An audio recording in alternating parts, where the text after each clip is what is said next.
Excel PU college ಗುರುವಾಯಿನಕೆರೆ, ಕರ್ನಾಟಕದ number 1 PU college. Admissions open now.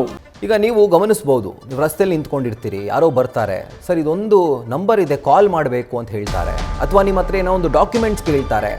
ಅಕಸ್ಮಾತ್ ಏನಾದರೂ ಅಂಥ ಟ್ರ್ಯಾಪ್ಗೆ ಬಿದ್ದು ನಿಮ್ಮ ಬಳಿ ಇರುವಂಥ ವೈಯಕ್ತಿಕ ದಾಖಲೆಗಳನ್ನು ಅವರಿಗೆ ಕೊಟ್ಟರೆ ನಿಮಗೆ ನಾಮ ಬೀಳೋದು ಗ್ಯಾರಂಟಿ.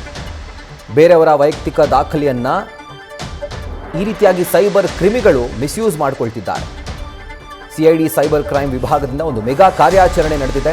ಇದರಲ್ಲಿ ಸುಮಾರು 42,000 ಮ್ಯೂಲ್ ಅಕೌಂಟ್ ಪತ್ತೆಯಾಗಿದೆ. ಮ್ಯೂಲ್ ಅಕೌಂಟ್ ಅಂತಂದರೆ ನಿಮ್ಮ ದಾಖಲೆಗಳನ್ನು ಬಳಸಿಕೊಂಡು ಅಕೌಂಟ್ ಓಪನ್ ಮಾಡಿ ಬ್ಯಾಂಕ್ಗಳಲ್ಲಿ ಆ ಅಕೌಂಟ್ನಿಂದ ಈ ರೀತಿಯಾಗಿ ಇಲ್ಲೀಗಲ್ ಟ್ರಾನ್ಸಾಕ್ಷನ್ ಮಾಡುವಂಥದ್ದು, ಸೈಬರ್ ಕ್ರೈಮ್ನಿಂದ ಬರುವಂಥ ದುಡ್ಡನ್ನು ಟ್ರಾನ್ಸ್ಫರ್ ಮಾಡೋದು, ಅಥವಾ ನಿಮ್ಮ ಅಕೌಂಟಿಂದ ಅಂದರೆ ನಿಮ್ಮ ಹೆಸರಲ್ಲಿ ಓಪನ್ ಆಗಿರುವಂಥ ಅಕೌಂಟ್ನಿಂದ ಬೇರೆಯವ್ರಿಗೆ ಕಳಿಸುವಂಥದ್ದು, ಈ ರೀತಿಯಾಗಿ ಅನೇಕ ಸೈಬರ್ ಅಪರಾಧಗಳನ್ನು ನಿಮ್ಮ ಪರ್ಸನಲ್ ಡೀಟೇಲ್ಸನ್ನು ಬಳಸಿಕೊಂಡು ಅವರು ಈ ರೀತಿಯಾದಂಥ ಕೃತ್ಯವನ್ನು ಎಸಗ್ತಾರೆ. ಸೊ ಹೀಗಾಗಿ ನಿಮ್ಮ ದಾಖಲೆಗಳನ್ನು ಕೊಡೋ ಮುನ್ನ ಒಂದಲ್ಲ ಎರಡಲ್ಲ 100 ಬಾರಿ ಯೋಚನೆ ಮಾಡಬೇಕು. ಅದು ಯಾವುದೇ ಥರದ ಒಂದು ಪರ್ಸನಲ್ ಡಾಕ್ಯುಮೆಂಟ್ ಆಗಿರ್ಬೋದು.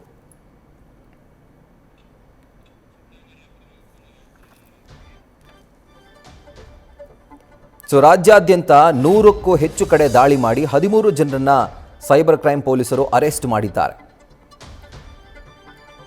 ಒಟ್ಟಾರೆಯಾಗಿ ಕರ್ನಾಟಕದಲ್ಲೇನೆ 42,000 ಮ್ಯೂಲ್ ಅಕೌಂಟ್ಗಳು ಪೊಲೀಸರ ಈ ಒಂದು ಕಾರ್ಯಾಚರಣೆಯಲ್ಲಿ ಪತ್ತೆಯಾಗಿದೆ. ಸೊ ಮ್ಯೂಲ್ ಅಕೌಂಟ್ ಅಂದರೆ ಯಾರದ್ದೋ ಮಾಹಿತಿಯಲ್ಲಿ ಅವರು ಖಾತೆಯನ್ನು ಓಪನ್ ಮಾಡೋದು. ಓಪನ್ ಆದಂಥ ಖಾತೆಯಲ್ಲಿ ನಿಮ್ಮ ಹೆಸರಿರುತ್ತೆ, ಬಟ್ ಆಪರೇಷನ್ ಮಾತ್ರ ಅವರು. ಸೊ 10ರಿಂದ 20 ಸಾವಿರಕ್ಕೆ ಖಾತೆ ತೆರೆಯೋಕೆ ವೈಯಕ್ತಿಕ ದಾಖಲೆಗಳನ್ನು ಜನ ನೀಡುತ್ತಿದ್ದಾರೆ. ಕೇವಲ ಕರ್ನಾಟಕದಲ್ಲೇ ಒಟ್ಟಾರೆಯಾಗಿ 42,000 ಮ್ಯೂಲ್ ಅಕೌಂಟ್ಗಳು ಪತ್ತೆಯಾಗಿದ್ದಾವೆ. ಸೊ ಎಲ್ಲ ಖಾತೆಗಳ ಮಾಹಿತಿಯನ್ನು CID ಸೈಬರ್ ಕ್ರೈಮ್ ಪೊಲೀಸರು ಪಡ್ಕೊಂಡಿದ್ದಾರೆ. ಸೊ ಅದರಿಂದ ತನಿಖೆಯನ್ನು ಈಗ ಅವರು ನಡೆಸ್ತಾ ಇದ್ದಾರೆ. 29 ಸ್ಟೇಷನ್ಗಳಿಗೆ ಕರ್ನಾಟಕದಾದ್ಯಂತ ಈ ಖಾತೆಗಳ ಮಾಹಿತಿಯನ್ನು ಸಂಗ್ರಹ ಮಾಡಲಿಕ್ಕೆ ಒಂದು ಡೆಡ್ಲೈನ್ ನೀಡಲಾಗಿದೆ. ಹಂತ ಹಂತವಾಗಿ ಇದರ ವಿವರವನ್ನು ಅವರು ಪಡ್ಕೊಳ್ತಾರೆ. ಸೊ ಮೊದಲ ಹಂತವಾಗಿ 152 ಖಾತೆಗಳ ವಿವರವನ್ನು CID ಕೇಳಿದೆ.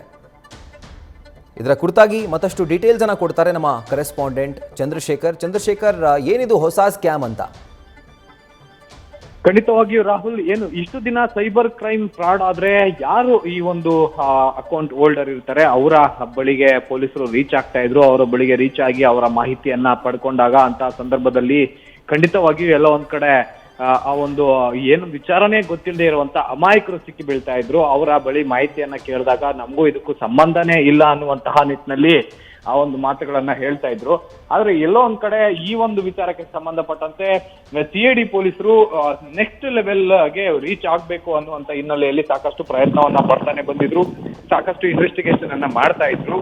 ಆಗ ಏನು ಈಗಾಗಲೇ 13 ಜನ ಕಿಂಗ್ ಪಿನ್ಗಳು ಏನು ಕರ್ನಾಟಕದಾದ್ಯಂತ ಮ್ಯೂಲ್ ಅಕೌಂಟ್ಗಳು ಅಂದ್ರೆ ಯಾರದ್ದೋ ಒಂದು ಅನಾಮಿಕರ ಒಂದು ಬಳಿ ಹೋಗಿ ಅವರ ಬಳಿ ಆಧಾರ್ ಕಾರ್ಡ್ ಆಗಿರ್ಬೋದು, ಪ್ಯಾನ್ ಕಾರ್ಡ್ ಆಗಿರ್ಬೋದು, ಈ ರೀತಿಯಾದಂತ ವೈಯಕ್ತಿಕ KYC ಯನ್ನ ಪಡ್ಕೊಂಡು ಅವರ ಬಳಿಯಿಂದ ಅಕೌಂಟ್ಗಳನ್ನ ತೆರೆದು ಆ ಅಕೌಂಟ್ಗಳಿಗೆ ಏನು ಸೈಬರ್ ಫ್ರಾಡ್ ಮಾಡೋದು, ಅಥವಾ ಬೆಟ್ಟಿಂಗ್ ಆ್ಯಪ್ಗಳಿಗೆ ಬಳಸುವಂತಹದ್ದು, ಅಥವಾ ಗೇಮಿಂಗ್ ಗಳಿಗೆ ಬಳಸುವಂತಹದ್ದು, ಈ ರೀತಿಯಾಗಿ ಆ ಅಕೌಂಟ್ಗಳನ್ನ ಬಳಸ್ತಾ ಇದ್ರು. ಅದಾದ ನಂತರ ಅವ್ರದೇ ಹೆಸರಲ್ಲಿದ್ದಂತಹ ಕೆಲವೊಂದು ATM ಗಳನ್ನ ಪಡ್ಕೊಂಡು ATM ನಲ್ಲಿ ಹಣ ವಿಡ್ರಾ ಮಾಡ್ತಾ ಇದ್ದಂತಹ ಒಂದು ಘಟನೆಗಳು ಸಾಕಷ್ಟು ಬೆಳಕಿಗೆ ಬರ್ತಾ ಇತ್ತು. ಆದ್ರೆ ಯಾವಾಗ ಈ ಒಂದು ಪ್ರಕರಣಗಳು ಹೆಚ್ಚಾಗ್ತಾ ಹೋಗ್ತಾ ಇದೆ, ಅಥವಾ ಸೈಬರ್ ಕ್ರೈಮ್ ಜಾಸ್ತಿ ಆಗ್ತಾ ಹೋಗ್ತಾ ಇತ್ತು, ಈ ಹಿನ್ನೆಲೆಯಲ್ಲಿ ಸದ್ಯಕ್ಕೆ ಪೊಲೀಸರು ಕಾರ್ಯಾಚರಣೆಯನ್ನ ಮಾಡಿ CID ಪೊಲೀಸರು ಒಂದು ಸಾಕಷ್ಟು ದೊಡ್ಡ ಪ್ರಮಾಣದಲ್ಲಿ ಒಂದು ಕಾರ್ಯಾಚರಣೆಯನ್ನ ನಡೆಸಿ ಮ್ಯೂಲ್ ಅಕೌಂಟ್ಗಳನ್ನ ಕ್ರಿಯೇಟ್ ಮಾಡ್ತಾ ಇದ್ದಂತ 13 ಜನ ಕಿಂಗ್ ಪಿನ್ ಗಳನ್ನ ಈಗಾಗಲೇ ಬಂಧನ ಮಾಡಿರುವಂತಹದ್ದು.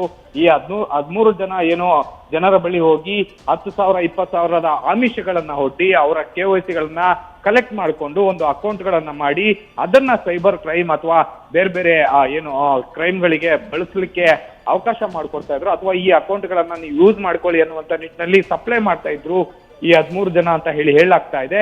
ಇನ್ನು ಕರ್ನಾಟಕದಾದ್ಯಂತ 42,000 ಮ್ಯೂಲ್ ಅಕೌಂಟ್ಗಳು ಇವೆ ಅನ್ನುವಂತಹದ್ದು CID ಅದಕ್ಕೆ ತನಿಖೆಯಲ್ಲಿ ಬಯಲಾಗಿರುವಂತದ್ದು. ಹೀಗಾಗಿ ಕರ್ನಾಟಕದ 29 ಸೆನ್ ಪೊಲೀಸ್ ಠಾಣೆಗಳಿಗೂ ಕೂಡ ಒಂದು ನೋಟಿಸ್ ಅನ್ನ CID ಪೊಲೀಸರು ಕಳಿಸಿರುವಂತಹದ್ದು. ಏನು ನಾಳೆ ಸಂಜೆ ಒಳಗಡೆ ಕಂಪ್ಲೀಟ್ ಆಗಿ ಈ 42,000 ಅಕೌಂಟ್ಗಳೇನಿದಾವೆ, ಈ ಅಕೌಂಟ್ ಹೋಲ್ಡರ್ಸ್ ಏನು ಕರ್ನಾಟಕದಾದ್ಯಂತ ಇದ್ದಾರೆ ಅವರಿಗೆ ಒಂದು ಅರಿವನ್ನ ಮೂಡಿಸಬೇಕು. ಜೊತೆಗೆ ಈ ಒಂದು ಮಾಹಿತಿಯನ್ನ ಕೊಟ್ಟಂತಹ ವಿಚಾರಕ್ಕೆ ಸಂಬಂಧಪಟ್ಟಂತೆ ಅವ್ರ ವಿರುದ್ಧ ಕಾನೂನು ಕ್ರಮ ಕೂಡ ತೆಗೆದುಕೊಳ್ಬೇಕು. ಈ ನಿಟ್ಟಿನಲ್ಲಿ ಮಾಹಿತಿಯನ್ನ ಕೊಡಿ ಅನ್ನುವಂತ ನಿಟ್ಟಿನಲ್ಲಿ ಈಗ ನೋಟಿಸ್ ಕೂಡ ಮಾಡಿರುವಂತದ್ದು. ಅದರ ಪ್ರಕಾರ ಈಗಾಗಲೇ ಪೊಲೀಸರು ಕಾರ್ಯಾಚರಣೆಯನ್ನ ಮಾಡ್ತಾ ಇರುವಂತಹದ್ದು. Rahul. Right Chandrashekhar, thank you ಡೀಟೇಲ್ಸ್ಗೆ. ನ್ಯೂಸ್ ಫಸ್ಟ್ ನಿರ್ಭೀತಿಯಿಂದ ನಿಮ್ಮ ಪರವಾಗಿ.